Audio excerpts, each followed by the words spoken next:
Olá, meu nome é Marcos Paulo e eu irei dar continuação ao nosso mini curso, principalmente falando sobre padrões arquiteturais em banco de dados. Bom, padrões arquiteturais ele está em todos os lugares de um sistema.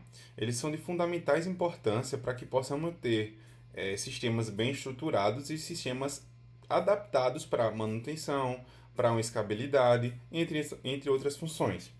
Quando a gente se trata de banco de dados, isso ainda é mais crucial. Pois imaginemos o seguinte: você tem um sistema onde principalmente você tem um arquivo responsável por fazer a conexão e as operações no banco de dados. Com isso, a gente gera um grande problema, que é o problema do acoplamento. O acoplamento ele vai causar três pontos cruciais. O primeiro é a dependência direta. Então, a lógica de negócio vai estar totalmente misturada com os comandos SQL. Então, você vai ter ali um código, como eu falei, que vai estar fazendo as consultas SQL diretamente e retornando, vamos supor, para o seu front-end, ou enfim. O segundo ponto é a rigidez. Você vai ter uma dificuldade extrema em trocar o seu banco de dados. Então, imaginemos que sua empresa está passando por uma atualização de níveis técnicos e você precisa atualizar o seu banco. Mas se você tem um arquivo que está totalmente acoplado, você tem um sistema que está ali totalmente acoplado, né, sistema e banco, isso vai ser muito difícil de ser feito. E por fim, a estabilidade, né? Que você vai ter uma impossibilidade de realizar testes unitários, porque você não vai ter como mocar seus bancos de dados, por exemplo. Você não vai ter como colocar um banco de dados fake, uma vez que você precisa que o seu sistema está totalmente dependente de uma conexão real e ativa, certo? Tá, mas com isso, o que são? Os padrões arquiteturais eles vão ser soluções estruturais reutilizáveis para problemas recorrentes no design de sistemas. Funcionam como plantas baixas, blueprints, que organizam como os componentes de software vão interagir. Então, eles vão estar organizando como é feita essa interação, como é feita essa organização entre os diferentes partes do sistema. E qual é a finalidade? A principal meta é o desacoplamento entre a lógica de negócio e a infraestrutura de dados, permitindo manutenibilidade, escalabilidade e maior agilidade na evolução do software. Por quê? Porque você vai ter uma separação de fatores, vai ter uma separação de ações. Com isso, o código está dando erro em tal lugar. Então, você vai conseguir agir, você vai conseguir ter uma manutenção muito mais rápida e com isso você também vai conseguir que seu sistema seja mais escalável. Tá, a partir disso, a gente começa a falar um pouco de alguns padrões arquiteturais. O primeiro que eu trouxe aqui é o padrão repository. O padrão repository nada mais é do que ter uma camada de abstração de acesso a dados, né, isolando a lógica de negócio no mecanismo persistência.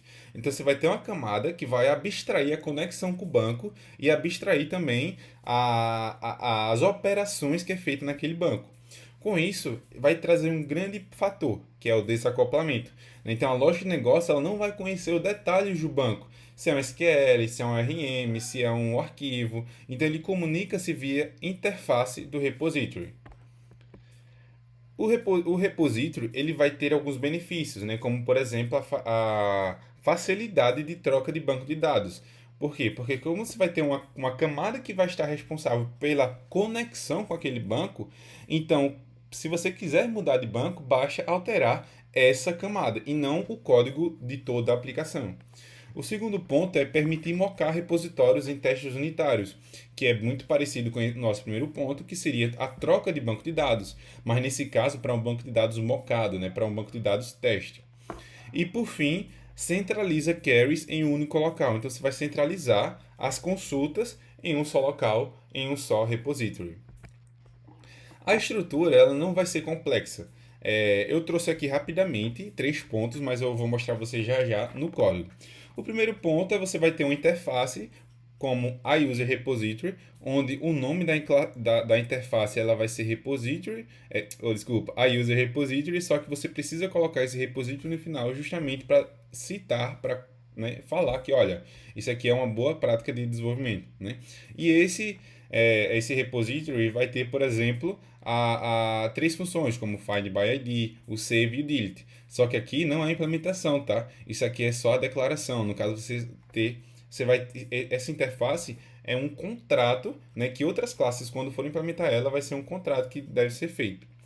E aí você vai ter duas implementações, né, como a utilização de User Repository Postgres, onde vai estar fazendo a conexão com Postgres, ou User Repository Memory, que você vai estar fazendo a conexão com o memory ali, entre aspas, no caso é um repositório mocado, né, ou desculpa, um banco de dados mocado. E como exemplos, aqui você tem o iUser Repository, né, onde você tem aqui ó, Find by ID, Find All, Save, Delete. Então note que aqui só é uma declaração, né, são métodos estáticos assim, mas é só uma declaração na verdade. E aí você tem uma classe User Repository Postgres, onde vai estar implementando o iUser Repository, onde aqui sim vai implementar as funções, né? Então rows, aí ele faz um select, né? E enfim, um insert. Então é nessa camada aqui que vai ser feito a conexão, que vai ser feito no caso, a conexão ela tem tida por aqui, né? Mas enfim, a ideia aqui não é comentar muito sobre o código, mas é sim sobre a estrutura. Então, note que aqui sim faz a implementação, faz as consultas, faz o insert. Então, essa camada, e a gente volta para cá citando o quê? A questão da facilidade e principalmente da manutenção, né? E do desenvolvimento desse código, que vai ser muito mais fácil. O segundo padrão é outro padrão Data Mapper. O Data Mapper, de uma forma bem resumida, ele vai fazer um mapeamento, né, de atributos, né, de atributos de objetos que a gente vai ter para as tabelas que a gente vai ter no nosso banco. Né? Então, ele vai ser uma camada independente responsável por converter objetos de domínio em registro de banco de dados e vice-versa, sem que nenhum dos dois se conheça. Então, olha, quando a gente está desenvolvendo uma classe, a gente não vai estar preocupado se está seguindo o padrão que tem no banco de dados. Por quê? Porque tem uma camada responsável por fazer o mapeamento, né, dos meus atributos para as respectivas colunas da nossa tabela. Então, diferente do repository, o repository ele vai focar ali em operações, busca e salvar. Já o Data Map vai focar totalmente na tradução entre os dois mundos, né? Que é o mundo dos objetos e o mundo relacional, que seria as tabelas. Bom, como exemplos de ORM, nós teremos o Type ORM, o Hibernate, que muita gente usa em Java, o Doctrine, o SQL Alchemy, e todos eles vão implementar internamente o Data Mapper. Bom, como exemplos, nós temos aqui o Product Mapper, onde a gente tem a classe produto. Olha, a classe produto, ela só definir aqui, ó, a gente vai ter um ID, um name e o preço. E o Product Mapper ele vai estar responsável pelo mapeamento, como a gente vem falando. Então, por exemplo, quando a gente vai fazer um insert, a gente coloca o insert int product name price, né? E aqui product name e product price. Então note, ele está fazendo um mapeamento. O produto não está pensando se está correto com o banco, né? Porque a gente tem o name e o price. Apesar daqui ter o mesmo nome, mas pode ser nomes diferentes na nossa tabela, né?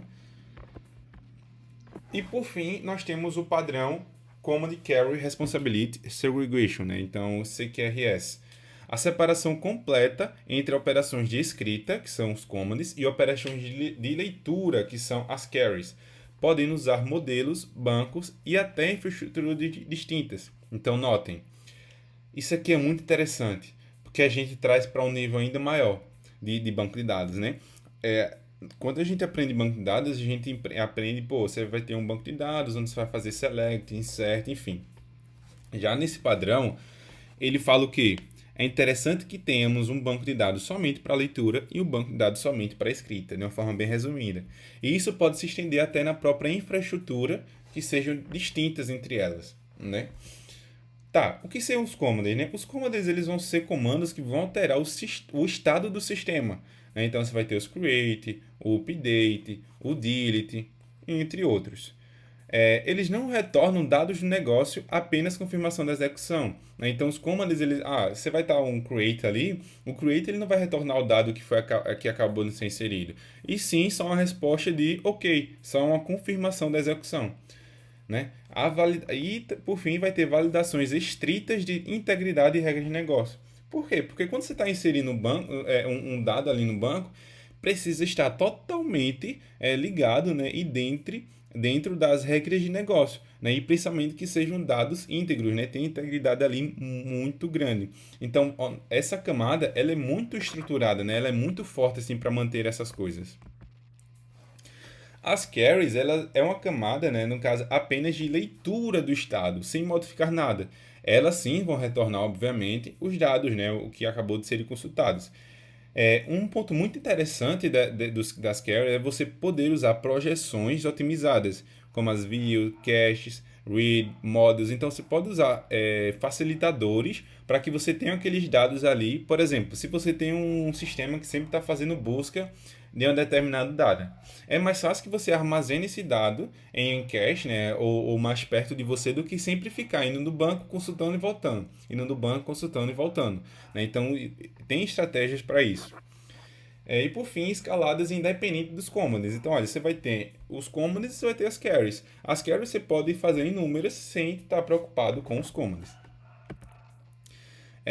Falando sobre os benefícios de estabilidade, né? Você vai ter leitura e escrita, elas vão escalar horizontalmente, né? De forma independente, né? Ambas vão crescer ali uma de cada vez. O segundo ponto é read model pode ser denormalizado para performance máxima. E por fim, facilita a adoção de Event Source. Então, você vai ter, como eu falei, você vai ter, no caso de leituras, por exemplo, mecanismo para fazer essas leituras de uma forma mais eficiente, tanto em relação a custo de armazenamento, a custo em relação a tempo, né? Entre outras qualidades. E outro ponto é menos risco de bugs ao alterar um dos lados. Então você vai ter, por exemplo, eu criei aqui muitos selects. Isso não vai tá interferindo na sua camada ali dos commands, né, da inserção. E por fim, você vai ter auditoria e rastreabilidade simplificada. Por quê? Porque você vai conseguir verificar, por exemplo, quem acessou, quem não acessou, quem fez aquele select, ou principalmente quem fez as updates, né, quem fez os commands, e vai ter uma auditoria muito mais constante. E como, por exemplo, nós temos aqui o handle de command, onde a gente vai ter um create, um save, e a gente tem aqui um handle de carries, né, onde você tem o select, o from, o where, que você está fazendo aqui um select em si. Então, olha, você tem um arquivo responsável pelos commands e um arquivo responsável pelas carries. Tá, de uma forma comparativa, nós temos os padrões repository, data mapper e o CQRS. O padrão repository ele vai ter o foco de coleção de entidades, né? Então você vai estar colecionando ali algumas entidades. Em relação a nível, você tem a nível de acesso a dados e é combinável com, por exemplo, o data mapper e o CQRS. É importante ressaltar que esses padrões arquiteturais eles não competem entre si. Muito pelo contrário, eles são combináveis, que é o que está aqui. E quando podemos usar? Toda aplicação com camada de dados, né? Porque você tem uma camada ali que está responsável pela fazer a conexão com o banco e também lidar com as consultas, os selects, enfim. Já o Data Mapper, qual é o foco dele? Fazer o mapeamento dos objetos com o banco de dados. Né? E aí você vai ter um nível ali que é mais nível de persistência, né? Então você quer mais persistir os dados, você quer que o nome seja inserido na coluna nome e assim por diante. Ele é muito combinável com o padrão repository e quando usar, quando o domínio é diferente do esquema relacional. Então, como eu falei, o esquema relacional sendo diferente do domínio é importantíssimo que utilizemos o Data Mapper. E o CQRS, o foco é totalmente na separação de read para write, né, que seriam os commands e das carries. O nível está muito mais de arquitetural, como falamos, é um nível onde podemos ter banco de dados diferentes, podemos ter infraestruturas diferentes, então é um padrão muito mais de fato arquitetural. É combinável como repository, event sourcing.